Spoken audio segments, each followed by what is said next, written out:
العامة في حزب الاتحاد الوطني الكردستاني يتحدث معه عن آخر المستجدات في العراق. أهلا وسهلا بك. يعني أنت من الغريب العجيب أنك رفضت منصب نائب رئيس لإقليم كردستان خدمة للشعب. هذا توجهك اليساري له؟ خدمة للشعب. لماذا رفضت صراحة؟ أموري الحزبية الآن أهم بالنسبة لنا. هل الوقت الآن بالنسبة للأكراد أليس في توحيد الصف بالنظر إلى ما يمر به العراق؟ وتوحدت الصف الآن. صفوف القوى السياسية الكردستانية متوحدة ورؤانا واحدة وتوجهاتنا واحدة الآن الحمد لله، وإن شاء الله بصف واحد سوف نساهم بإيجابية لإنقاذ العراق من هذا الوضع الخطير الذي وقع فيه. توجد مخاوف لدى الأكراد مما يجري في العراق حاليا، خاصة هناك من يقول أنه لابد للأكراد أن يحسموا موقفهم من الوضع. أولا نحن مو أكراد، احنا كرد. الأكراد جمع قلة والكرد جمع كثرة. طيب. خطأ قواعدي. طيب. وشائع. طيب. طبعا نحن حسمنا أمرنا، محسوم أمرنا من قبل والآن أيضا محسوم. نحن نرد على هذه الدعايات. نحن كنا ونبقى جزءا من الحل، والعراق وقعت في ورطة، وقعت في وضع خطير جدا. بالتأكيد نحن شعب كردستان وتجربة كردستان والقوى السياسية الكردستانية سوف نكون جزء من القوى السياسية الديمقراطية الاتحادية لإنقاذ هذا البلد. ونحن نعتبر هذا الهجوم الخطير للداعش ومن يدعمهم هجوم على المسيرة الديمقراطية للعراق الجديد، للعراق الفدرالي. بالتأكيد هذا أهم شيء استراتيجي لدى الشعب الكردي ولدى القوى الكردستانية. والكرد استفادوا، هذا ما تسمعه. بالعكس أضر الكرد هذه المسألة. دخلوا إلى الموصل فأنتم فالكرد استرجعوا كركوك. لا مو كركوك، عمليا محافظة كركوك من الكرد. صحيح. عضو مكتب السياسي للاتحاد الوطني الكردستاني. قوى الجيش انسحبوا من بعض هذه الأماكن، وفي موصل مع الأسف لم يقاوم بالشكل الذي كان يجب أن يقاوم. وكل المناطق في خانقين وفي تسخرمات وفي كل المناطق انسحب الجيش العراقي أو انهار قسم من هذا الجيش. بالتأكيد علينا أن نحتفظ على الأمن، نحتفظ على الأرض، نخدم الناس ونرد على هذه القوى الظلامية في هذه المناطق. هذا من واجبنا الوطني ومن واجبنا الديمقراطي. ولكن عندما نسمع مثلا رئيس وزراء كردستان لا يستبعد منح السنة مثلا إقليما على غرار ما حصل في إقليم كردستان، هل هذا يسير باتجاه توحيد العراق؟ أولا الدستور العراقي الدائم هو دستور فيدرالي، ويحق لثلاثة محافظات أو لمنطقة موضوعيا أن يطلب الفيدرالية. هذا هو الحل برأيك؟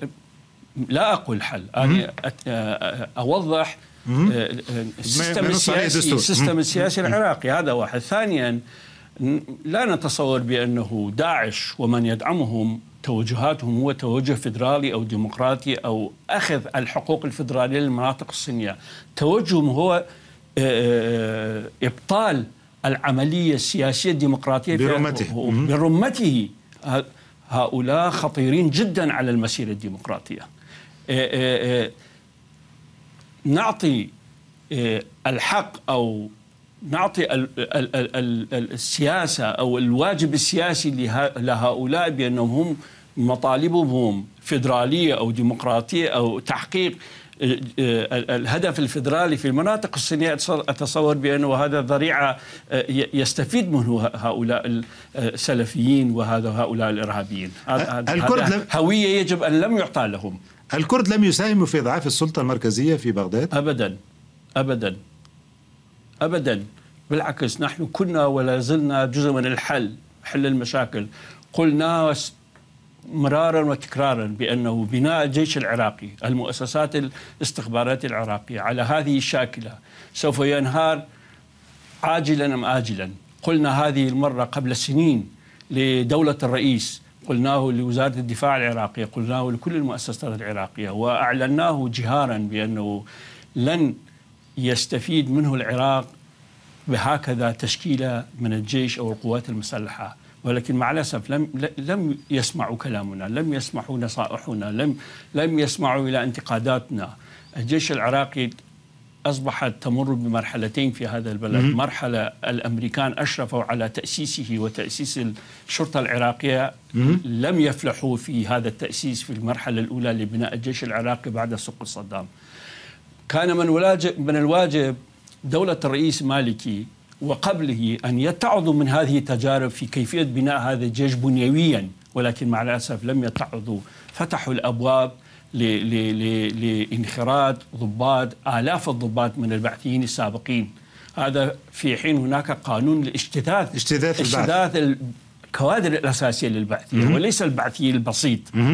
البعثي البسيط مواطن اعتيادي يجب أن يعطى له حقوق المواطنة، ولكن الكوادر الأساسية خاصة في الجيش وفي الأجهزة المخابراتية العراقية إفساح المجال لهم لكي ينخرطوا في صفوف السلطة أو الأمن أو الاستخبارات أو المخابرات، بالتأكيد هؤلاء سوف يصبحون جزء من الرطل الخامس ويستغلون الظرف المناسب لكي يكونوا جزءا من انهيار الجيش ومن انهيار المؤسسات، مثل ما شاهدناه في الآونة الأخيرة في محافظات صلاح الدين وفي محافظة نينوى وجزء من محافظة كركوك. ولكن تصدير النفط من إقليم كردستان يجري خارج السلطة المركزية. هذه المسألة لا فيها مناقشات حادة حقيقة. أكيد. المناقشة أولا نحن لنا مبرراتنا، وهناك نص دستوري يحق لنا أن نستخرج النفط في المناطق التي لم يستخرج قبلا، إقليم له الحق قانونيا.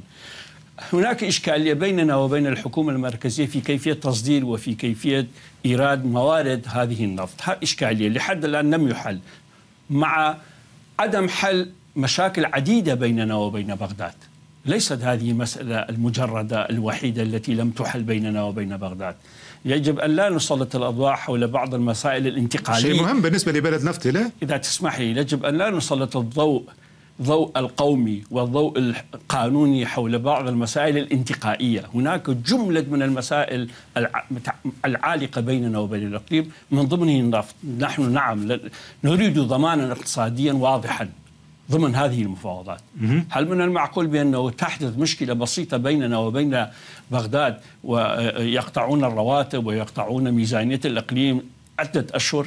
هذا من هل فيه معقولية سياسية وقانونية وإدارية هذه المسائل؟ نحن مستعدين أن نبحث هذه المسائل بجدية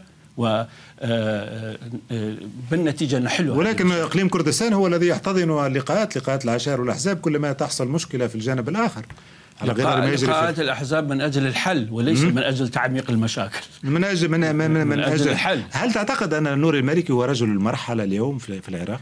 هناك إشكاليات حول هذه المسألة.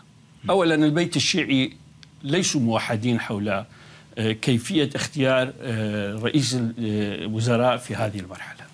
نحن نطلب بأنه يبقى يحل هذه المشكلة في البيت الشيعي أولا، ومن ثم تبحث هذه المسألة مع الكرد ومع المكونات الأخرى. ولكن يعني الحلول، لديكم حلول جاهزة لما يجري في العراق؟ نحن لدينا برنامج جديد لكيفية حل هذه المشاكل، وشكل لجنة تفاوضية عليا من كل الأحزاب الكردستانية دون استثناء. هذه اللجنة أعطي له المسؤولية الكاملة لكي يتفاوض مع بغداد ومع كل القوى السياسية لكيفية تشكيل الحكومة واختيار رئيس الوزراء القادم. كيف تقرؤون مختلف الانتقادات التي تتحدث عن بداية النهاية للمالكي، عندما نسمع الأمريكيين، عندما نسمع الرياض، عندما نسمع العديد من العواصم العربية وحتى ألمانيا اليوم تتحدث عن ضرورة تشكيل حكومة وحدة وطنية في العراق؟ إذن هناك انتقادات كبيرة باستثناء بوتين الذي يعرب عن دعمه للمالكي في موضوع. هذه الانتقادات انتقادات جادة حقيقة، ومستندة على الأخطاء التي ارتكبت في الماضي. هناك مخاوف حقيقية حول العراق الآن، حول موقع العراق الآن، حول مصير العراق الآن، وهذه الانتقادات نابعة من هذه المخاوف الآن. حقيقة يجب على سيد المالكي وعلى كل القوى السياسية أن تتدارك هذه الوضعية الجديدة التي يمر به العراق، اللي هو وضع خطير. لا يمكن أن نسلط الضوء على الحل العسكري من دون أن نبحث الحلول الموضوعية والعقلانية لكافة المشاكل التي أدت إلى هذه الكارثة. هل يمكن أن نرى جبهة مشتركة بين البشمركة والقوات العراقية في مواجهة داعش؟ هناك تعاون الآن، والإقليم أفسحت المطاراتها لكي يستفيد منه السمتيات العراقية في أي عمل يخططون له. طيب الملا بختيار، شكرا جزيلا لك. أهلا وسهلا. فترتنا المسائية متواصلة.